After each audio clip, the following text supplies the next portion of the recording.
peta pekerja mesin atau man machine chart. Sesuai namanya, peta kerja ini dapat membantu kita untuk menganalisis interaksi antara manusia dengan mesin atau alat yang digunakan pada stasiun kerja tertentu. Umumnya, peta ini digunakan untuk lingkup satu stasiun kerja, baik yang di dalamnya terdapat satu pekerja dan satu mesin, atau satu pekerja dengan beberapa mesin. Dalam beberapa kasus dapat juga kita masukkan elemen customer atau pelanggan dalam peta ini sebagai bahan untuk kita analisis. Fokus utama dari peta kerja ini adalah untuk mengidentifikasi waktu yang merepresentasikan siklus kerja manusia atau pekerja dan siklus operasi mesin atau alat bantunya. Dan juga tentunya apa yang pelanggan lakukan selama operasi berlangsung serta lama waktu tunggunya. Data waktu ini dapat kita manfaatkan untuk menganalisis tingkat utilisasi baik dari pekerja maupun mesin, sehingga kita dapat merancang sistem kerja dengan keseimbangan interaksi manusia-mesin yang optimal.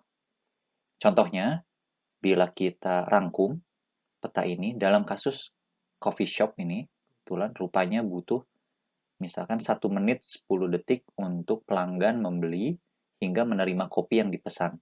Selama waktu tersebut, pelanggan memerlukan 22 detik atau 31% total waktunya untuk memesan, menerima kopi, dan membayar.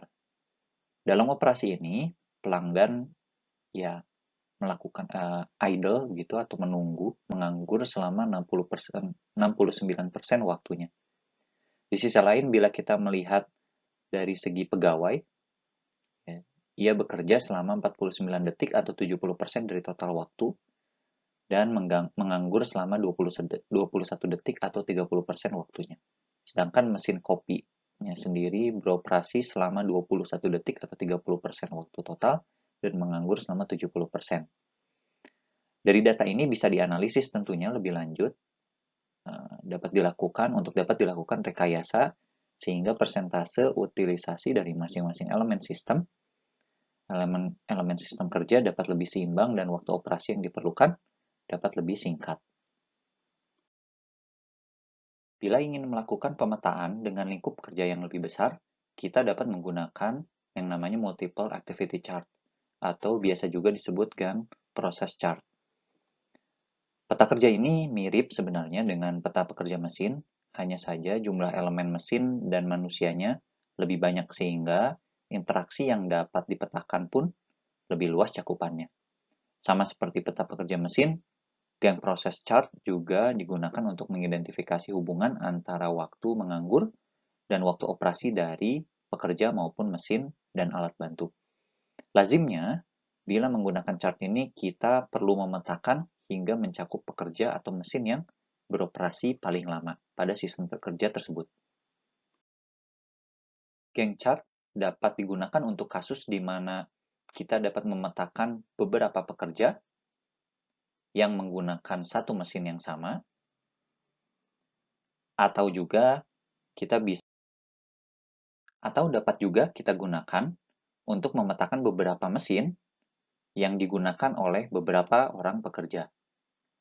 Salah satu standar yang bisa digunakan adalah tiap garis vertikal itu melambangkan waktu aktivitas operasi. Sedangkan tidak adanya garis atau kosong seperti ini menandakan elemen yang idle atau menganggur. Tidak terbatas pada aktivitas manufaktur, multiple activity chart juga dapat digunakan untuk sektor kerja, jasa, atau layanan. Misalnya dalam contoh ini sektor layanan kesehatan, di mana yang dipetakan adalah aktivitas dan interaksi antara berbagai macam pekerja yang beroperasi pada layanan tersebut. Peta kerja terakhir yang kita bahas pada kesempatan kali ini adalah peta tangan kiri dan tangan kanan, atau PTKTK. Fungsi peta ini adalah untuk melakukan analisis micromotion atau gerakan pekerja pada satu stasiun kerja yang spesifik. Setiap pergerakan yang dilakukan baik oleh tangan kiri maupun tangan kanan dianggap sebagai aktivitas yang perlu didokumentasikan. Aktivitas tersebut nantinya dipecah menjadi gerakan-gerakan dasar. Biasanya gerakan-gerakan dasar tersebut mengacu pada dan direpresentasikan atau dituliskan sebagai suatu simbol. Misalnya, simbol RE berarti reach dan G berarti grasp. Nantinya dituliskan lengkap juga dengan skala waktunya.